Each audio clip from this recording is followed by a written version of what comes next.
Olá, seja bem-vindo ou bem-vinda a mais uma aula de Direito Penal. Vamos avançar no estudo da teoria do crime, porque chegou a hora de falar sobre o estado de necessidade. Vem comigo. Olha só, para falar sobre o estado de necessidade é fundamental que você já tenha acompanhado as aulas desse canal. Eu vou deixar aqui um card relacionado à aula de antijuridicidade e a aula também sobre o consentimento do ofendido. Então essa aula é uma sequência desses dois institutos que a gente já trabalhou. Bom, para falar do estado de necessidade então, você deve se recordar que ele é uma causa de justificação prevista no Código Penal de forma expressa. Então, como já dito nos encontros anteriores, o estado de necessidade, ele aparece lá no artigo 23 e também no artigo 24, os seus requisitos para aplicação.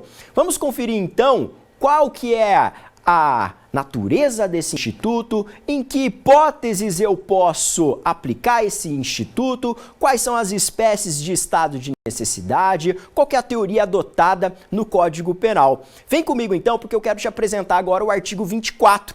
Olha aqui, diz o artigo 24 do Código Penal o seguinte, que o estado de necessidade, ele considera-se em estado de necessidade quem pratica o fato para salvar de perigo atual que não provocou por sua vontade, nem podia de outro modo evitar, direito próprio ou alheio, cujo sacrifício, nas circunstâncias, não era razoável exigir-se. E aí, o parágrafo 1º traz para nós uma situação específica que diz que não pode alegar estado de necessidade quem tinha o dever legal de enfrentar o perigo, que é a situação aí de policiais, bombeiros e assim por diante. E no parágrafo 2º nós temos uma causa de diminuição de pena, que afirma para nós que, embora razoável exigir-se o sacrifício do direito ameaçado, a pena poderá ser reduzida de 1 a 2/3. Então vamos lá, vamos compreender então esse instituto. Primeira questão. Professor, qual que é a natureza jurídica? O estado de necessidade é uma causa de justificação. Isso significa dizer que ele exclui, portanto, a antijuridicidade, exclui a ilicitude. Se você atua em estado de necessidade, por via de consequência, então, não haverá responsabilidade penal. Se a gente olhar para essa definição aqui do Código Penal, nós vamos encontrar alguns requisitos. No entanto, eu não quero te apresentar agora os requisitos. Eu quero te trazer outras situações semelhantes ao estado de necessidade que o próprio Código Penal apresenta. Vem aqui comigo. Se você der uma olhada lá no artigo 128 do Código Penal, você vai ver que é uma situação semelhante à hipótese do aborto necessário. Você bem sabe que o aborto, ele é crime no Brasil, certo? E aparece lá no Código Penal, logo no início da parte especial, é um crime contra a vida. No entanto, o Código Penal consagra duas hipóteses em que o aborto ele é permitido. E aí ele fala para nós do aborto necessário e do aborto sentimental. Olha a redação desse artigo aqui. Ele diz que não se pune o aborto praticado por médico quando? Se não há outro meio de salvar a vida da gestante. E também aparece aqui o caso do aborto, mas quando ele é resultante de estupro. Olha só, se a gravidez resulta de estupro e o aborto é precedido de consentimento da gestante ou quando incapaz de seu representante legal. Então, o Código Penal traz duas situações onde o aborto é permitido. E, além disso, a jurisprudência do STF já pacificou que a hipótese do aborto do feto acéfalo, então, no caso de anencefalia, também é autorizado a prática do aborto. Nesse sentido, você confere o teor da DPF, então a arguição de descumprimento de preceito fundamental, número 54. A aula de aborto não é objeto desse encontro. Eu só quero falar aqui uma situação que eu acabei de elencar aqui é muito próxima da situação do estado de necessidade, que é o objeto de estudo. Perceba a natureza do aborto necessário. Nesse caso, é muito claro que você tem conflito de interesses, você tem bens jurídicos em perigo, você tem a vida da mãe correndo risco e a vida intrauterina correndo perigo. E aí, o médico vai lá, sacrifica a vida intrauterina para salvaguardar a vida da mãe. Perceba aqui que isso guarda uma proximidade muito grande com o Instituto do Estado de Necessidade. Inclusive, eu já vi questões de prova, aí concurso público, exame de ordem, falar o seguinte, que no caso não havia um médico, mas esse aborto aqui foi praticado por uma enfermeira, por uma farmacêutica ou uma parteira. E aí, qual que seria a tese para você afastar a responsabilidade dessa protagonista da história que praticou o aborto para salvar a vida da mãe? Aí a tese é o estado de necessidade. Porque perceba, nenhuma dessas profissões que eu listei se enquadra nesse dispositivo, porque ele fala aqui de forma expressa que aqui é um médico. Mas se você tiver outra protagonista que realiza esse aborto necessário, aí para absolvê-la, você pode invocar o estado de necessidade. Então, uma dica valiosa aí para você que vai enfrentar algum certame, seja exame de ordem, seja concurso público. Outra situação semelhante com o estado de necessidade que aparece no Código Penal é outro dispositivo que eu vou te mostrar agora. Olha aqui na lousa.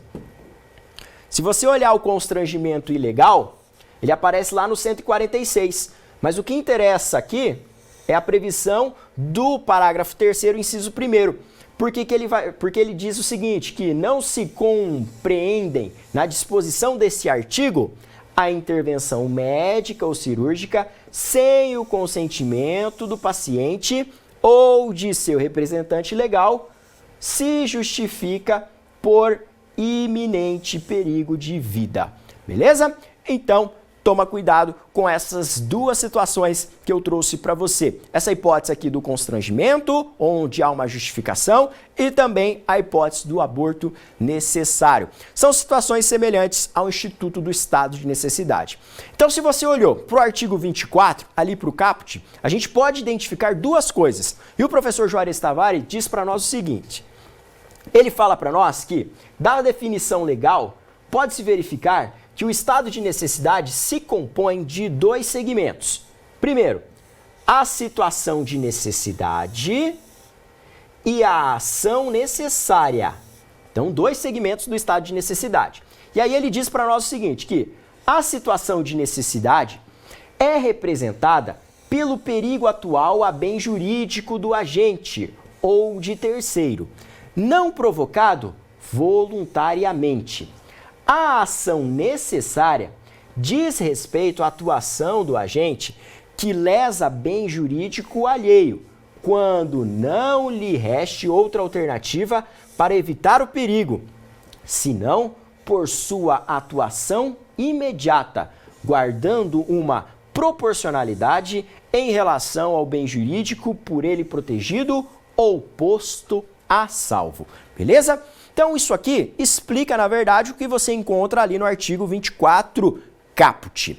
Agora, a gente pode verificar, também na doutrina brasileira, a ideia do professor César Roberto Bittencourt, que deixa muito claro que no estado de necessidade nós temos um conflito de interesses. Você vai perceber que sempre na situação, no exemplo de estado de necessidade, você vai ter bens jurídicos em situação de perigo.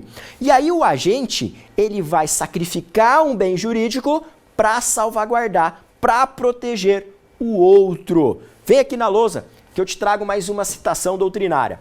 Olha só, agora do professor César Roberto Bittencourt. O estado de necessidade caracteriza-se pela colisão de interesses juridicamente protegidos, devendo um deles ser sacrificado em prol do interesse social. Como salienta Heleno Fragoso, o que justifica a ação é a necessidade que impõe o sacrifício de um bem em situação de conflito ou colisão, diante do qual o ordenamento jurídico permite o sacrifício do bem de menor valor, desde que imprescindível, acrescentamos, para salvaguardar para salvaguarda do bem preservado, ok? Então, perceba, eu tenho aqui uma situação de conflito de interesses. E um exemplo clássico e histórico relacionado ao estado de necessidade e que se costuma a associar ao estado de necessidade é da Tábua de Carneades. Já ouviu falar disso? Tábua de Carneades. Gente, os exemplos relacionados à Tábua de Carneades, eles variam um pouco, mas envolvem os náufragos. Imagina só que houve um naufrágio de uma embarcação. E aí você tem dois náufragos que vão disputar uma tábua ali que está flutuando, mas que só suporta o peso de apenas um deles. Aí, para salvar a sua vida, empurra o outro. Nessa situação aqui, então, nós teríamos o debate do estado de necessidade. Então, para salvaguardar a minha vida, eu sacrifico a vida do outro. Perceba aqui que a doutrina também cita essa situação. Então, você pode anotar que a Tábua de Carneades representa bem essa ideia. No exemplo clássico dos dois náufragos que disputam a mesma tábua, que não suporta mais de um, uma vida terá de ser sacrificada para salvar a outra. Em tais hipóteses, o direito, reconhecendo sua impotência para salvar os bens jurídicos em perigo, ele admite que um deles seja sacrificado em benefício do outro, aguardando a solução natural para proclamá-la legítima, ok? Então, nesse caso aqui, nós temos um exemplo clássico envolvendo a situação de estado de necessidade. Para salvar sua vida, você vai lá e empurra o outro náufrago. É claro que dá para brincar e você trabalhar aqui com outras variáveis, né? Imagina só que você está em um avião, você e mais uma pessoa, o avião está caindo, só tem um paraquedas. Você empurra a outra pessoa, pega o paraquedas. Só tem um colete salva-vidas. E aí o sujeito vai lá e sacrifica a outra pessoa. São exemplos aqui que você vai encontrar nos livros, mas que tem como base aí essa discussão da Tábua de Carneades. Ok? Beleza? Um livro aqui, só abrindo um parênteses, muito interessante, onde você pode ter esse debate como plano de fundo, é o livro dos exploradores de cavernas, daqueles sujeitos que foram ali, dentro da história, eles foram para uma caverna, explorar para uma expedição e acabaram ficando presos nessa caverna. E aí eles se enfrentaram o dilema moral, por quê? Porque ia demorar certo período de tempo para eles receberem um resgate. E aí um médico ali, por meio de um radiocomunicador, informou que se eles se alimentassem de carne humana, eles poderiam sobreviver mais um período de tempo, que seria o período hábil para eles serem resgatados. E aí eles entram num dilema: quem é que deve morrer?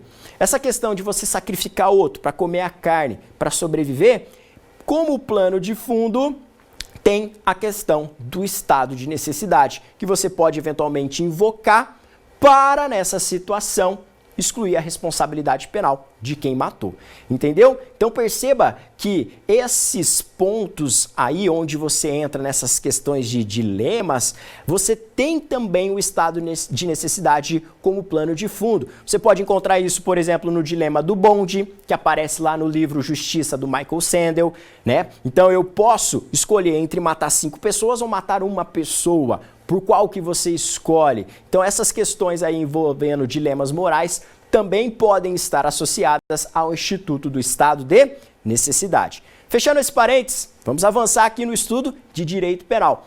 Olha só, aqui, pessoal, eu te apresento mais 2 exemplos que a doutrina aponta para nós, envolvendo situação de estado de necessidade. O exemplo mais antigo e sempre lembrado do estado de necessidade é o que a doutrina denomina de furto famélico. O que é o furto famélico? É aquela pessoa que subtrai para saciar sua fome.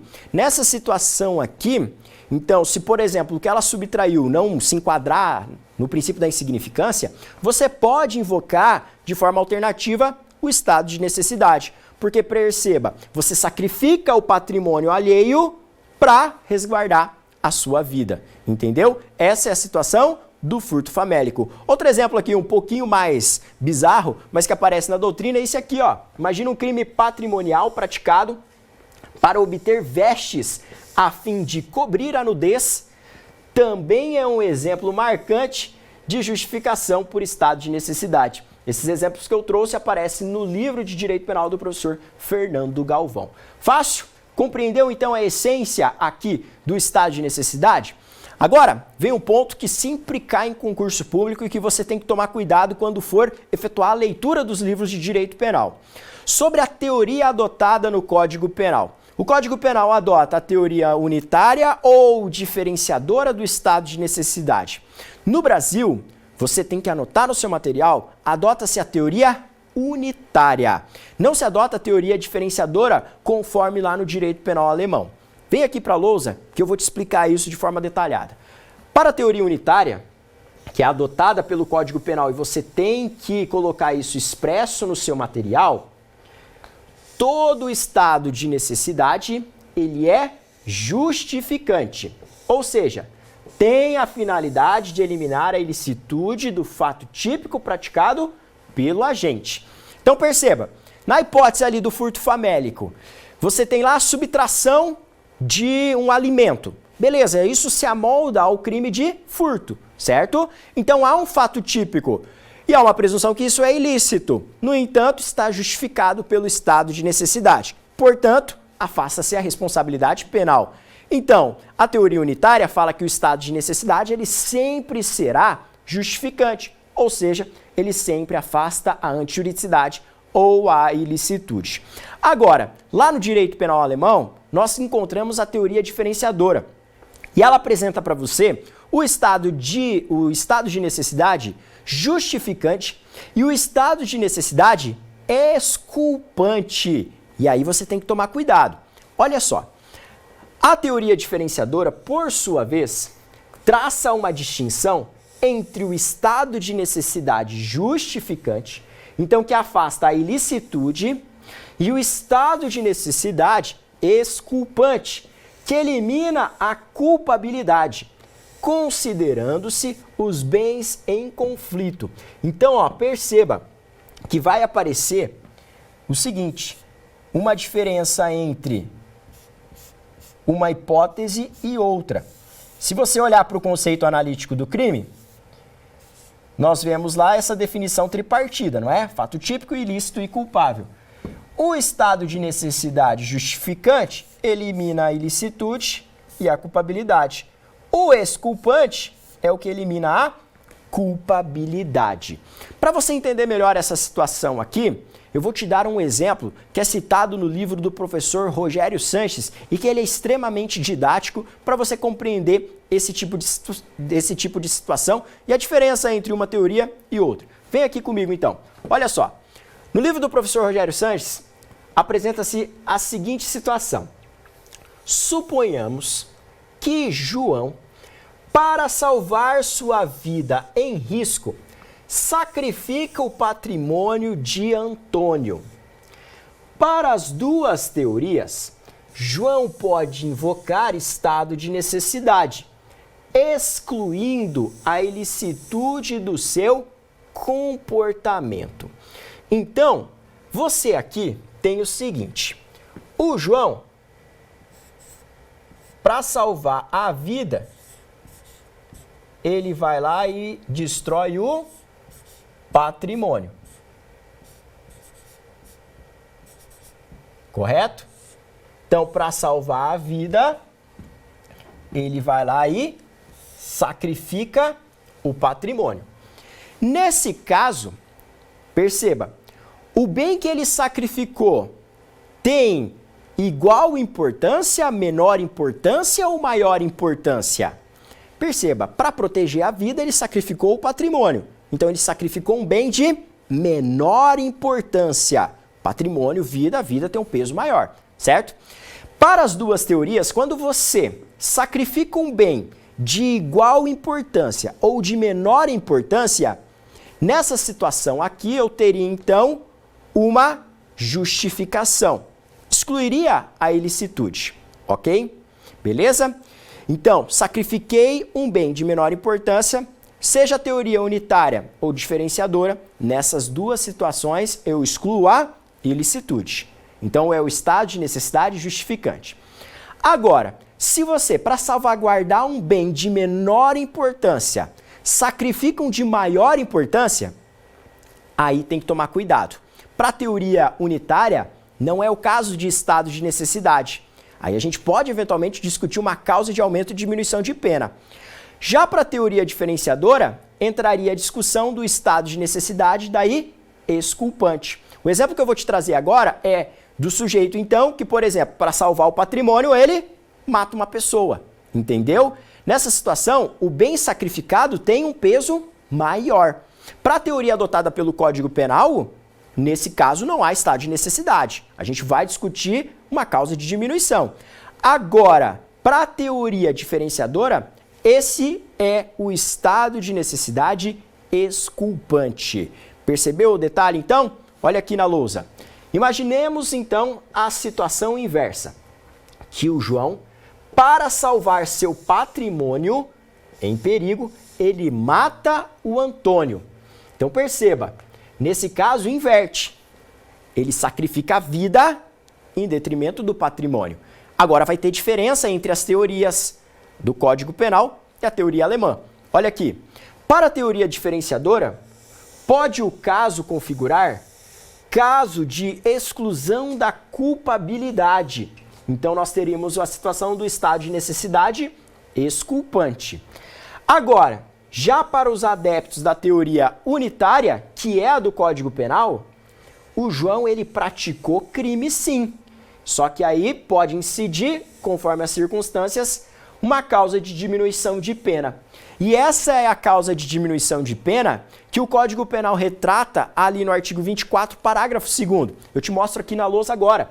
Olha só, eu já li para você no início da aula, mas o parágrafo 2º ele fala o seguinte, que embora seja razoável exigir-se o sacrifício do direito ameaçado, a pena poderá ser reduzida de 1 a 2/3. Fácil? Vamos passar agora ao exame dos requisitos do estado de necessidade. A doutrina costuma elencar requisitos de ordem objetiva e um requisito subjetivo. Então nós vamos verificar agora quais são os requisitos para se identificar se é possível aplicar o estado de necessidade. Para elencar os requisitos aqui, eu estou citando o professor Luiz Flávio Gomes. Então você pode verificar nos manuais de direito penal que talvez exista uma divergência entre a nomenclatura de um requisito e outro, mas isso não prejudica o estudo, tá bem? É só uma divergência saudável, mas isso é tranquilo nos livros de direito penal. Vamos lá então verificar quais são os requisitos necessários para você poder invocar o estado de necessidade? De olho na tela. O primeiro requisito é a existência de perigo atual ou perigo iminente. E aí, traduzindo isso, significa então que a probabilidade de dano ao bem jurídico, ela é presente ou está prestes a se tornar presente. E aqui eu faço uma observação muito importante. Mas muito importante porque isso que eu vou te ensinar agora representa uma ideia que vai diferenciar esse instituto de outro instituto que a gente vai estudar na sequência, que é a legítima defesa. Perceba aqui que essa situação de perigo atual, ela pode ser caracterizada por um comportamento humano. Então, o sujeito vai lá, detona um explosivo no fundo de uma embarcação. A embarcação afunda. E aí só sobra um pedaço lá do casco do navio que dá conta de suportar um peso de um marinheiro. E aí o sujeito vai lá e empurra o outro marinheiro, entendeu? Então perceba, a situação de perigo, então esse náufrago pode derivar de um comportamento humano. Como também pode derivar de um evento da natureza, de, por exemplo, uma catástrofe, um furacão, pode decorrer, por exemplo, de uma tempestade, de uma inundação, entendeu? Então essa situação de perigo, anote no seu material, ela pode depender de uma situação, então, que decorre de um comportamento humano ou de uma situação que decorre de um evento da natureza, uma explosão e assim por diante. Ah, imagina que a gente está na faculdade, está na sala de aula, começa a pegar fogo no prédio. Isso é uma situação de perigo. E as pessoas saem correndo loucamente. Para salvaguardar a vida, você acaba pisando em outra pessoa, provocando lesões corporais, empurra outra pessoa. Isso aqui, então, representa a ideia do estado de necessidade, ok? O que mais? Olha aqui na tela. Eu posso ter aqui, então, direito próprio ou direito alheio. A partir disso, eu tiro duas conclusões com você. Que existem duas espécies de estado de necessidade. Existe o estado de necessidade, anote no seu material, próprio. Então, por exemplo, você está no seu prédio, começou a pegar fogo no prédio, você sai correndo desesperado.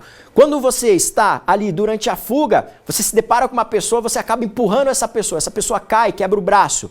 Para proteger sua vida, você provocou lesões corporais. Aqui você tem o estado de necessidade próprio, certo? Eu já vi questões de prova explorar outra situação com relação ao estado de necessidade de terceiro. Imagina que um sujeito, diante de um ataque ali de um cão bravo, o cachorro escapou de uma residência, está indo na direção de uma criança, ele pega um pau, um porrete no meio da rua e quebra na cabeça desse cachorro, sacrifica o cachorro. Nessa situação aqui, eu tenho um estado de necessidade de terceiro. Para salvaguardar a vida da criança, eu sacrifiquei a vida do cachorro, daquele cachorro agressivo, entendeu? Inclusive, isso eu já vi questão de prova no exame de ordem, notadamente. Beleza? Então, primeiro requisito e segundo requisito, perigo atual e iminente e o direito ali próprio ou alheio, que você pode representar como direito de terceiro. Terceiro requisito, não ter o agente provocado o perigo dolosamente. Toma muito cuidado. Quem provoca a situação de perigo não pode invocar em seu favor o estado de necessidade. Então, se a gente pegar aquele exemplo que eu trouxe do náufrago, se a gente der uma apimentada nele e eu colocar alguns elementos para te afirmar o seguinte, que o marinheiro A foi lá, resolveu então explodir aquela embarcação, detonou a embarcação e aí ele se depara com aquela situação. Só tem um colete salva-vida ou uma tábua que flutua que aguenta o peso de um marinheiro. E aí tem o marinheiro B. E aí esse marinheiro A pode empurrar o marinheiro B, pode sacrificar o marinheiro B para salvaguardar a sua vida? Ele vai se encontrar amparado pelo estado de necessidade? Se ele provocou a situação de perigo de forma dolosa, ele não pode se valer do estado de necessidade. Ok? Agora, o marinheiro B, que não provocou, pode sacrificar o marinheiro A? Aí sim. Isso que eu quero que você guarde. Na doutrina, o professor Luiz Flávio Gomes diz que a maioria da doutrina fala que, se nesse caso o perigo for provocado de forma culposa, aí nada impede o reconhecimento do estado de necessidade. Então, coloca uma observação no seu material. Observação aqui, ó. O professor Luiz Flávio Gomes, no livro dele, ele fala: se aqui decorrer de culpa, isso não impede o reconhecimento do estado de necessidade. O que veda é quando a pessoa, então, ela tem consciência, ela tem vontade, então, de provocar aquela situação de perigo, conforme eu observei aqui. Então, ó, quem provoca o perigo por sua vontade não pode invocar o estado de necessidade. Terceiro requisito, então, anotado no seu material. Quarto requisito, inevitabilidade do comportamento lesivo. Gente, é preciso que o agente ele não tenha outro meio de salvar o bem jurídico. Cuidado! No exemplo aqui que a gente pegar dos náufragos, que é o clássico, imagina só a situação. Tá afundando o navio. E aí tem lá só um colete salva-vida que aguenta o peso de uma única pessoa. Só que o sujeito ele tem a opção ali de nadar 10 metros e chegar na praia. E aí ele vai lá e sacrifica o outro marinheiro. Nessa situação aqui, dá para invocar o estado de necessidade? É claro que não, tá bem? É claro que não. Então, é requisito do estado de necessidade a inevitabilidade do comportamento lesivo. Próxima, proporcionalidade. Quinto requisito objetivo. Então, a doutrina registra que há de se existir proporcionalidade entre o bem jurídico sacrificado e o protegido.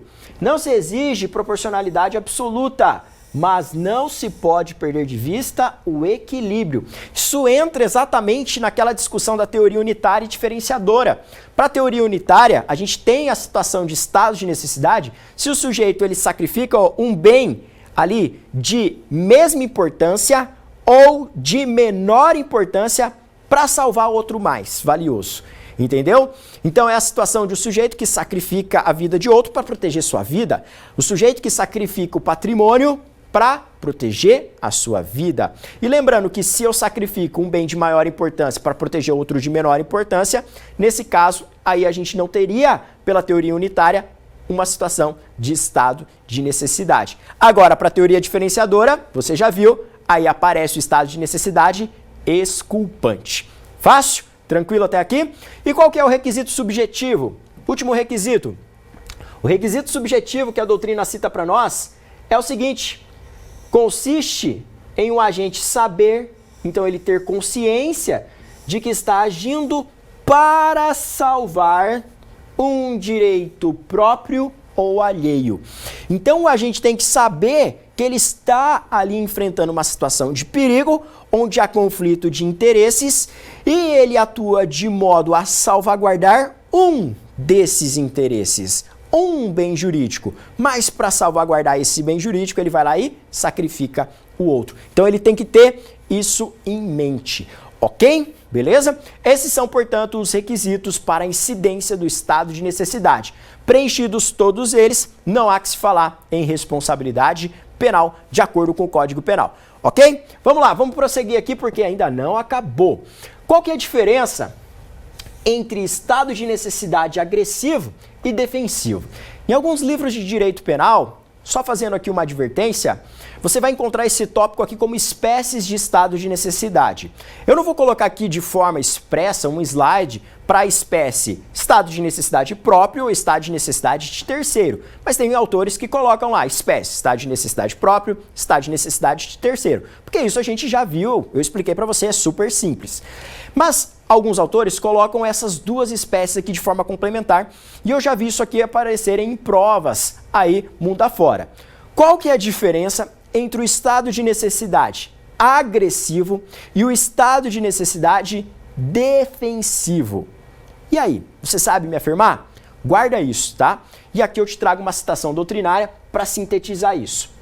O estado de necessidade agressivo, então, nessa hipótese, o agente atinge um bem jurídico, coisa ou pessoa, de um inocente, isto é, de quem não deu origem ao perigo, de quem de nenhuma maneira é responsável pela fonte de perigo.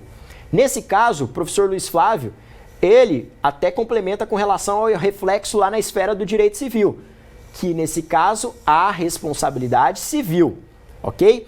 Em outras palavras, você vai ver nos livros escrito que o estado de necessidade agressivo é aquele que atinge terceiro inocente, tá bem? Então atinge terceiro inocente. Inocente. Então essa é a ideia.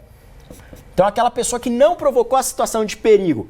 Pensa aqui comigo, no furto famélico. O sujeito tá ali morrendo de fome, vai lá, invade um supermercado e pega alguns alimentos.